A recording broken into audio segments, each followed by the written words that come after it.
Good morning વિદ્યાર્થી મિત્રો, AP Trivedi science school ખોરડામાં આપનું હાર્દિક સ્વાગત છે। આજે આપણે ધોરણ 12 સાયન્સની અંદર ભૌતિક વિજ્ઞાન વિષયમાં પ્રકરણ 3 પ્રવાહ વિદ્યુતનો અભ્યાસ કરીશું। તો જુઓ, આજનો આપણો ટોપિક છે ઇલેક્ટ્રોનની ડ્રિફ્ટ ગતિ અને ડ્રિફ્ટ વેગ। તો સૌથી પહેલાં તો આપણે વિદ્યાર્થી મિત્રો ડ્રિફ્ટ ગતિ અથવા ડ્રિફ્ટ વેગ એ શું છે એની વાત કરી દઈએ। તો જુઓ, ધારો કે આપણી જોડે કોઈ એક સુવાહક છે,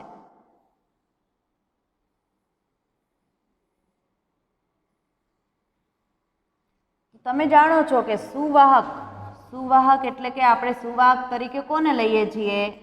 ધાતુ પદાર્થો। તો ધાતુઓની અંદર શું રહેલું હોય છે? મુક્ત ઇલેક્ટ્રોન।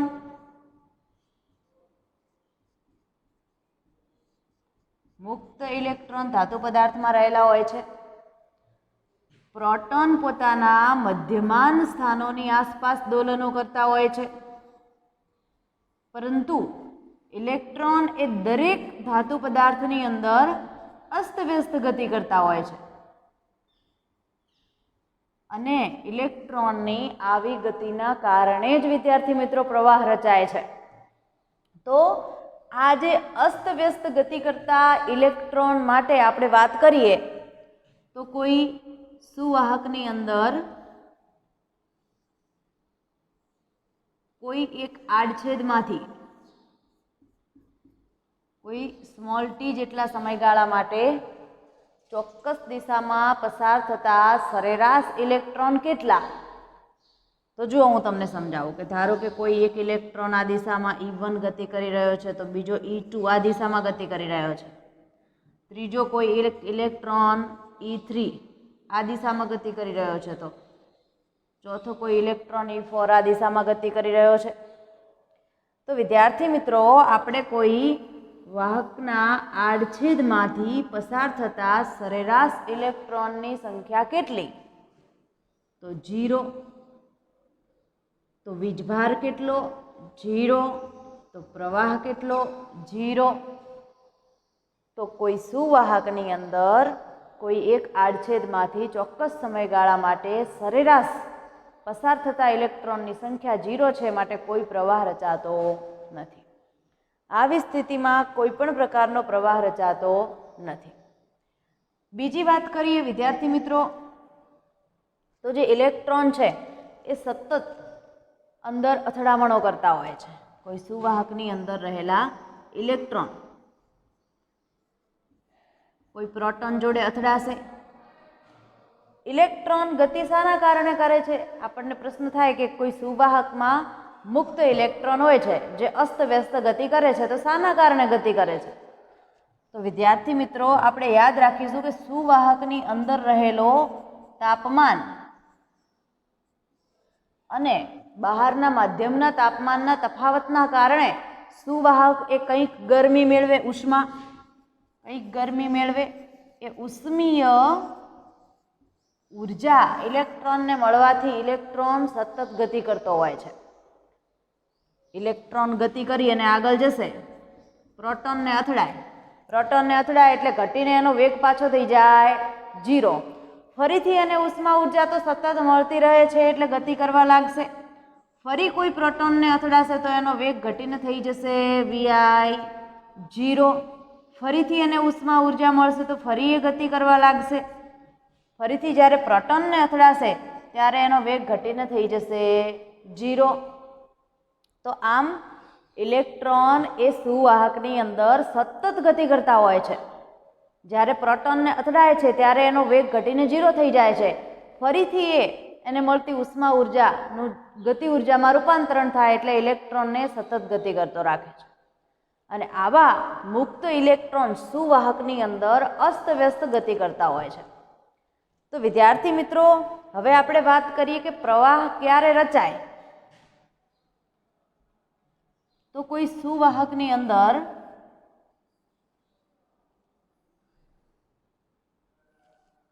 બેટરી જોડવામાં આવે। ધારો કે આ સુવાહક સાથે આપણે કોઈ બેટરી જોડી દઈએ તો શું થશે? આ છે બેટરીનો પોઝિટિવ, આ છે બેટરીનો નેગેટિવ. તો અહીંયા ધન વિદ્યુતભાર જમા થાય, અહીંયા ઋણ વિદ્યુતભાર જમા થાય. તો એના કારણે વિદ્યાર્થી મિત્રો બેટરી જોડવાથી સુવાહકમાં વિદ્યુત ક્ષેત્ર ઉદ્ભવશે. સુવાહકની અંદર વિદ્યુત ક્ષેત્ર ઉદ્ભવશે જે સુવાહકની અંદર રહેલા મુક્ત ઇલેક્ટ્રોન ઉપર બળ લગાડશે. ઇલેક્ટ્રોન એ વીજભાર છે, ક્ષેત્ર ઉદ્ભવે છે તો વિદ્યુત ક્ષેત્ર એ વીજભાર ઉપર બળ લગાડે. આપણે ભણી ગયા આગળ. તો એ વિદ્યુત ક્ષેત્રના કારણે સુવાહક ઉપર જે બળ લાગશે એના કારણે ઇલેક્ટ્રોન પ્રવેગિત થશે અને એને મળતા એ પ્રવેગના કારણે એ જે ગતિ કરે છે એને ડ્રિફ્ટ વેગ કહેવામાં આવે છે. તો વિદ્યાર્થી મિત્રો આપણે યાદ રાખીશું કે ઇલેક્ટ્રોન એ સતત ઉપર નીચે આગળ પાછળ સતત ગતિ કરતો હોય છે, પરંતુ પ્રોટોન સાથે જ્યારે અથડાય છે ત્યારે એનો વેગ ઘટીને શું થઈ જાય છે? 0. દરેક વખતે એનો પ્રારંભિક વેગ 0 હોય છે અને એટલા માટે તો પ્રવાહ નથી રચાતો, પરંતુ વિદ્યુત ક્ષેત્ર છે તો એના કારણે ઇલેક્ટ્રોનના ઉપર સતત બળ લાગતું રહે છે, વિદ્યુત બળ લાગતો રહે છે અને એના કારણે ઇલેક્ટ્રોન એ પોતાની અથડામણો તો ચાલુ જ રાખે છે, પ્રોટોન સાથે અથડામણ તો ચાલુ જ રાખે છે, પરંતુ ધીમે ધીમે આગળ પણ વધે છે અને એ જે વેગથી ધીમે ધીમે આગળ વધે છે એને વિદ્યાર્થી મિત્રો ઇલેક્ટ્રોનનો ડ્રિફ્ટ વેગ કહેવામાં આવે છે. તો વિદ્યુત ક્ષેત્ર ઇલેક્ટ્રોન ઉપર જે બળ લગાડે છે એના કારણે ઇલેક્ટ્રોન પ્રવેગિત થાય છે. તો ઇલેક્ટ્રોનનો પ્રવેગ કેટલો? તો ચલો આપણે ગણતરી કરીએ. તો સૂત્ર છે આપણી જોડે ન્યૂટનની ગતિના બીજા નિયમ પરથી F બરાબર ma.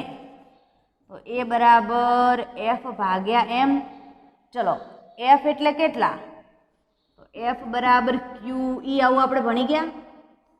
F બરાબર Q એટલે અહીંયા ઇલેક્ટ્રોનનો વીજભાર -E કેપિટલ E, આ કિંમત મૂકીએ તો એ બરાબર Fની જગ્યાએ -e કેપિટલ E ભાગ્યા m. તો ઇલેક્ટ્રોન આટલા પ્રવેગથી પ્રવેગિત થઈને ગતિ કરશે. તો આ થયું પ્રવેગનું સમીકરણ. ચલો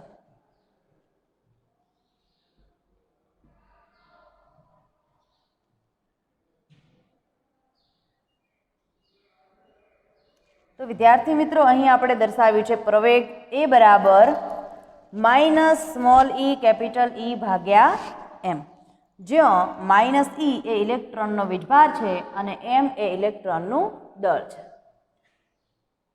ચલો હવે જુઓ, અહીંયા મેં આકૃતિ દોરી છે, તમે ધ્યાનથી જુઓ આકૃતિને તો તમે સમજી શકશો આ આકૃતિ ઉપરથી કે ઇલેક્ટ્રોન ડ્રિફ્ટ વેગથી કેવી રીતે ગતિ કરે છે. આપણે અહીં બે લાઈન દર્શાવી છે. આકૃતિની અંદર એક સળંગ રેખા છે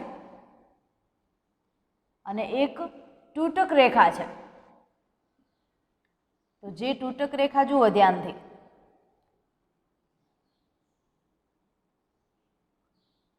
હવે સળંગ રેખા જે દર્શાવી છે એ શું બતાવે છે? તો ઇલેક્ટ્રોન એ જ્યારે ગતિ કરે છે ત્યારે ઇલેક્ટ્રોન વિદ્યુત ક્ષેત્રની ગેરહાજરીમાં જે ગતિ કરે છે ત્યારે એનો ગતિ માર્ગ જે સળંગ રેખા દ્વારા દર્શાવ્યો છે અને વિદ્યુત ક્ષેત્રની હાજરીમાં ઇલેક્ટ્રોન ગતિ કરે છે એ આપણને ગતિ માર્ગ તૂટક રેખા દ્વારા દર્શાવ્યો છે. તો એ બિંદુએથી ઇલેક્ટ્રોન ગતિ કરવાની શરૂઆત કરે છે તો બી બિંદુ ઉપર વિદ્યુત ક્ષેત્રની ગેરહાજરીમાં પહોંચે છે અને વિદ્યુત ક્ષેત્રની હાજરીમાં બી ડેશ બિંદુ ઉપર પહોંચે છે. ઇલેક્ટ્રોન ગતિ કરીને અહીં જશે, પ્રોટોન સાથે અથડાશે, ફરી અહીં ગતિ કરીને આવશે, ફરી પ્રોટોન સાથે અથડાશે, ફરી ગતિ કરશે, ફરી પ્રોટોન સાથે અથડાય, ફરી ગતિ કરે, પ્રોટોન સાથે અથડાય. જેટલી વખત પ્રોટોન સાથે અથડાય એટલી વખત એની ગતિનો માર્ગ બદલાય, એનો વેગ 0 થાય. ફરીથી એ ઉષ્મીય ઉર્જાના કારણે ગતિ કરશે. તો વિદ્યુત ક્ષેત્રની ગેરહાજરીમાં બી બિંદુ ઉપર પહોંચે છે અને વિદ્યુત ક્ષેત્રની હાજરીમાં બી ડેશ બિંદુ ઉપર પહોંચે છે. તો આ બી થી બી ડેશનું જે સ્થાનાંતર થયું એ સ્થાનાંતર ડ્રિફ્ટ વેગ વીડી દર્શાવે છે. એટલું સ્થાનાંતર ઇલેક્ટ્રોને ડ્રિફ્ટ વેગથી કર્યું. તો વિદ્યાર્થી મિત્રો, ઇલેક્ટ્રોનની સરેરાશ ઝડપ ગણવામાં આવે તો એ તો બહુ મોટી કિંમત મળશે, કારણ કે ઇલેક્ટ્રોન એ સતત ગતિ કરે છે. એટલો ધીમે ધીમે ખાલી આગળ જ નથી વધતો, સતત ગતિ કરે છે, પ્રોટોન સાથે અથડાય છે. પરંતુ એને જે વિદ્યુત ક્ષેત્ર વડે પ્રવેગ મળી રહ્યો છે એના કારણે એ ધીમે ધીમે ધીમે આગળ પણ ખસે છે, અને એ વેગને આપણે ડ્રિફ્ટ વેગ વીડી કહીએ છીએ, જે સ્થાનાંતર બી થી બી ડેશ દર્શાવે છે. હવે બીજી વાત કરીએ અહીંયા સમીકરણની. તો ધારો કે આઈમાં ઇલેક્ટ્રોનની અગાઉની અથડામણ ટી સમય પહેલાં ક્યારેક થઈ હશે એવું આપણે માની લઈએ. તો અથડામણ પછી ટી આઈ જેટલો જો સમય પસાર થયો હોય તો આપણે અથડામણ પહેલાંનો શરૂઆતનો વેગ વી આઈ કહીએ અને પછીનો વેગ વી ટી કહીએ. તો ન્યૂટનની આપણે ગતિના સમીકરણો ભણી ગયા. ગતિના સમીકરણોમાં વીટી બરાબર વીઆઈ વત્તા એ ટી. વીટી એટલે અંતિમ વેગ, વીઆઈ એટલે પ્રારંભિક વેગ, એ પ્રવેગ અને ટી સમય. તો વીટી બરાબર, ચલો વીઆઈની કિંમત કેટલી થશે? 0. કેમ વીઆઈ 0 થાય છે? તો સતત ઇલેક્ટ્રોન પ્રોટોન સાથે અથડાય છે, એનો વેગ ઘટીને 0 થાય છે, માટે સરેરાશ પ્રારંભિક વેગ કેવો હશે? 0. ચલો એની કિંમત મૂકીએ આપણે, આગળ મેળવી માઇનસ સ્મોલ ઈ કેપિટલ ઈ ભાગ્યા એમ અને ટી. ટી એ શું છે? તો ઇલેક્ટ્રોન જે ડ્રિફ્ટ વેગથી ગતિ કરી રહ્યો છે એ ડ્રિફ્ટ વેગ વીડી માટે લાગતો સમય. ચલો આગળ જોઈએ. તો ટી સમયે ઇલેક્ટ્રોનનો સરેરાશ વેગ એ બધા જ ઇલેક્ટ્રોન્સના વીઆઈ વેગોનું સરેરાશ જે કેટલું હોય છે વિદ્યાર્થી મિત્રો? 0. કેમ વીઆઈ 0 છે? તો ઇલેક્ટ્રોન વચ્ચેની અથડામણો નિયમિત સમયગાળે થતી નથી અને અથડામણ બાદ ઇલેક્ટ્રોનનો વેગની દિશા અસ્તવ્યસ્ત રીતે બદલાય છે. એટલે કે જો ઇલેક્ટ્રોનની બે ક્રમિક અથડામણો વચ્ચેનો સરેરાશ સમયને આપણે કેપિટલ ટી વડે દર્શાવીએ તો અમુક ઇલેક્ટ્રોનો ટી કરતાં ઓછા અને અમુક ટી કરતાં વધારે સમય માટે એમ બે ક્રમિક અથડામણો અનુભવશે, જેમને સરેરાશ મૂલ્ય આપણે કેપિટલ ટી લઈ શકીએ. અહીંયા એક બીજી આપણે ઇમ્પોર્ટન્ટ વ્યાખ્યા આપી છે, રિલેક્સેશન સમય. રિલેક્સેશન સમય કોને કહેવાય? હું તમને સમજાવું.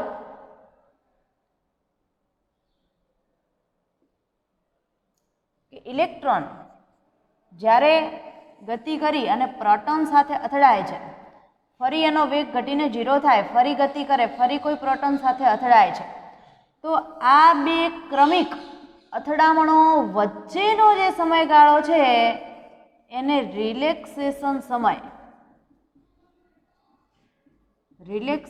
સમય કહેવામાં આવે છે. રિલેક્સ આરામ.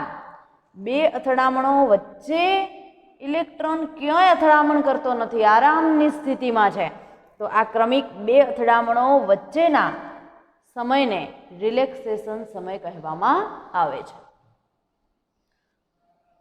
આપણે વ્યાખ્યા સ્વરૂપે એ જ લખ્યું છે કે સુવાહકમાં ઇલેક્ટ્રોનની આયનો સાથેની બે ક્રમિક અથડામણો વચ્ચેના સરેરાશ સમયગાળાને રિલેક્સેશન સમય ટી કહે છે. રિલેક્સેશન સમયને વિદ્યાર્થી મિત્રો ટી નહીં પણ આપણે ટાઉ વડે દર્શાવીશું. ટાઉ રિલેક્સેશન સમયને દર્શાવવા માટેનો સંકેત છે ટાઉ. ચલો, એન ઇલેક્ટ્રોનના વેગોનું સરેરાશ ઇલેક્ટ્રોનનો ડ્રિફ્ટ વેગ આપે છે, જેને આપણે વીડી વડે દર્શાવીએ છીએ. કે કોઈ સુવાહક છે તો એની અંદર એન જેટલા ઇલેક્ટ્રોન, એન એટલે 1 2 3 4 ડેશ ડેશ ડેશ એન સુધીના ક્રમિક ઇલેક્ટ્રોન હોય તો એ બધાનું જો આપણે સરેરાશ વેગ ગણીએ, જે ડ્રિફ્ટ વેગ વીડી આપે છે. તો વીડીનું સમીકરણ હવે લખીએ આપણે. તો જે આપણું આગળ વીટીનું સમીકરણ હતું એ વીટીને આપણે વીડી વડે દર્શાવી રહ્યા છે. કેમ વીટી વડે દર્શાવી રહ્યા છીએ? તો વીટી એ કોઈ એક ઇલેક્ટ્રોન માટે ટી જેટલા સમય માટે આપણે દર્શાવ્યો છે વેગ, પરંતુ બધા જ ઇલેક્ટ્રોનનો સરેરાશ વેગ વીડી કે કોઈ ટાઉ જેટલા સરેરાશ સમયગાળા માટે, રિલેક્સેશન સમય માટે, બરાબર. તો વીડી બરાબર 0 માઇનસ સ્મોલ ઈ કેપિટલ ઈ એમ ઇન્ટુ ટી સરેરાશ. ટી સરેરાશ એટલે દરેક ઇલેક્ટ્રોનની ક્રમિક બે અથડામણો વચ્ચેનો સરેરાશ સમયગાળો જે છે વીડી બરાબર 0 માઇનસ સ્મોલ ઈ કેપિટલ ઈ ભાગ્યા એમ ઇન્ટુ ટાઉ, જે ઇલેક્ટ્રોનનો ડ્રિફ્ટ વેગ આપે છે. બરાબર, ઇલેક્ટ્રોને જે ઘસડાઈને મેળવેલો વેગ જેને આપણે ડ્રિફ્ટ વેગ કહીએ છીએ.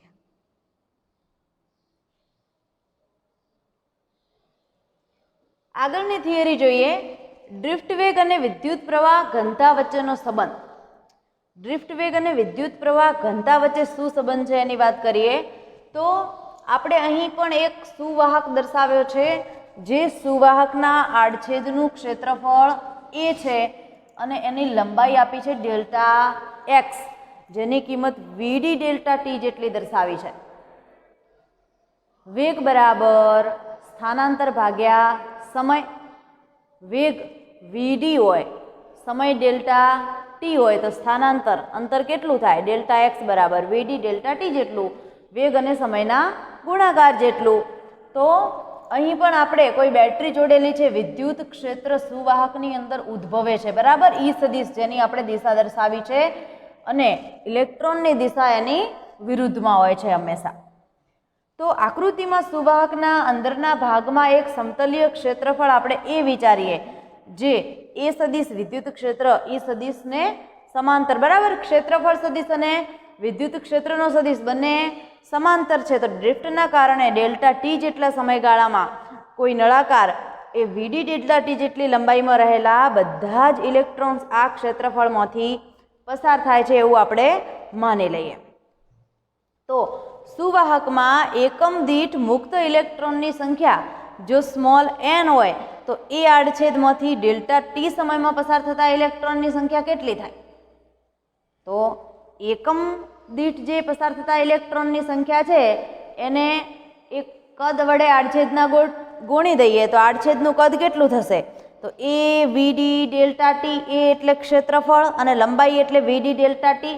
ક્ષેત્રફળ ગુણ્યા લંબાઈ કરીએ તો કદ મળી જાય, ગુણ્યા એન, એકમ દીઠ મુક્ત ઇલેક્ટ્રોનની સંખ્યા. તો એક ઇલેક્ટ્રોન પરનો વિદ્યુતભાર માઇનસ સ્મોલ ઈ થશે. તો ડેલ્ટા ટી સમયમાં આપણે એ આડછેદમાંથી પસાર થતા દરેક ઇલેક્ટ્રોનનો કુલ વીજભાર કેટલો થાય? તો ક્યુ બરાબર પ્લસ માઇનસ એન ઈ. આગળ ભણી ગયા તો ક્યુ બરાબર માઇનસ એન ઈ. ચલો, એનની કિંમત આપણે મૂકી માઇનસ સ્મોલ એન એ વીડી ડેલ્ટા ટી ગુણ્યા ઈ. તો વિદ્યુત ક્ષેત્ર ઈ સદિશની દિશામાં પસાર થતો કુલ વિદ્યુતભાર ક્યુ બરાબર પ્લસ એન એ ઈ વીડી ડેલ્ટા ટી. કેમ પ્લસ આવશે? તો અહીંયા આપણે વીજભારની કિંમત પ્લસ માઇનસ એન ઈ લઈએ છીએ એ, અને આગળવાળો ઇલેક્ટ્રોન માઇનસ ઈ, માઇનસ માઇનસ પ્લસ થઈ જશે. તો ડેલ્ટા ટી સમયમાં એક ક્ષેત્રફળમાંથી પસાર થતા વીજભારનું મૂલ્ય કેટલું? તો ક્યુ બરાબર આઈ ડેલ્ટા ટી થાય. પ્રવાહ બરાબર વીજભાર ભાગ્યા સમય, તો વીજભાર બરાબર પ્રવાહ ગુણ્યા સમય. તો આઈ ડેલ્ટા ટી બરાબર એન એ ઈ વીડી ડેલ્ટા ટી. ક્યુની કિંમત મૂકી તો ચલો બંને બાજુથી ડેલ્ટા ટી કેન્સલ થઈ જશે. તો આઈ બરાબર એન એ વીડી ઈ. તો આપણને અહીંથી પ્રવાહનું સૂત્ર મળે છે આઈ બરાબર એન એ વીડી ઈ. તો આ પ્રવાહના સૂત્રને યાદ રાખવા માટે અહીંયા અવની અથવા નવી એવું તમે વાંચી શકો, નવી બરાબર એન એ વીડી ઈ. ચલો, આપણે પ્રવાહ ઘનતા શોધવી છે તો ક્ષેત્રફળને આ બાજુ લાવી દઈએ.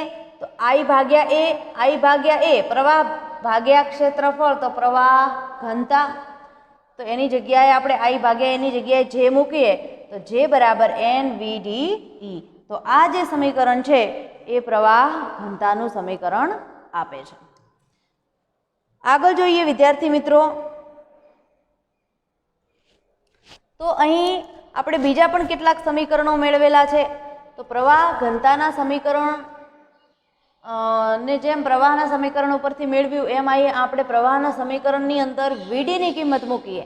તો વીડી બરાબર ઈ અપોન એમ, ઈ સદિશ ટાઉ જે છે એ પ્રવાહની અંદર મૂકી દઈએ તો પ્રવાહ આઈ બરાબર એન એ ઈ ગુણ્યા ઈ અપોન એમ, ઈ સદિશ ટાઉ થાય. ચલો, હવે આપણે ક્ષેત્રફળને આ બાજુ આવે તો પાછું આઈ અપોન એ બરાબર એન ઈ સ્ક્વેર ઈ સદિશ ટાઉ ભાગ્યા એમ, આઈ અપોન એ એટલે જે સદિશ, તો એન ઈ સ્ક્વેર ઈ સદિશ ટાઉ ભાગ્યા એમ, તો જે બરાબર એન ઈ સ્ક્વેર એમ ભાગ્યા ગુણ્યા ટાઉ ઈ. તો આ આપણને ફરીથી એક પ્રવાહ ઘનતાનું સમીકરણ મળશે. અહીંયા જેની જગ્યાએ જો સિગ્મા ઈ મૂકી દઈએ તો સિગ્માની કિંમત આપણને મળશે, બંને બાજુથી ઈ કેન્સલ થાય તો સિગ્મા બરાબર એન ઈ સ્ક્વેર ટાઉ ભાગ્યા એમ. જો સિગ્માની જગ્યાએ 1/ρ મૂકી દઈએ તો રોની કિંમત મૂકશે તો આ ઉલટાઈ જશે, એમ ભાગ્યા એન ઈ સ્ક્વેર ટાઉ. તો આ રીતે આપણને વિદ્યાર્થી મિત્રો અલગ અલગ સમીકરણો મળી શકે છે. બીજી આપણે વાત કરી છે કે તાપમાન વધતા રિલેક્સેશન સમય ઘટે તો વાહકતા ઘટે. કેવી રીતે?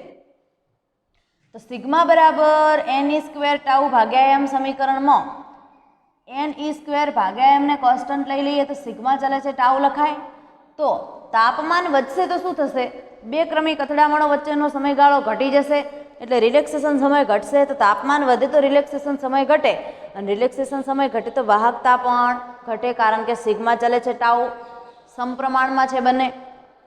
અને રો બરાબર M N E square tau સમીકરણ છે, માટે રો બરાબર એમ અપોન એન ઈ સ્ક્વેરને આપણે કોન્સ્ટન્ટ લઈ લઈએ તો રો ચાલે છે 1/ટાઉ થાય. એટલે અવરોધકતા અને રિલેક્સેશન સમય એકબીજાના વ્યસ્ત પ્રમાણમાં થશે.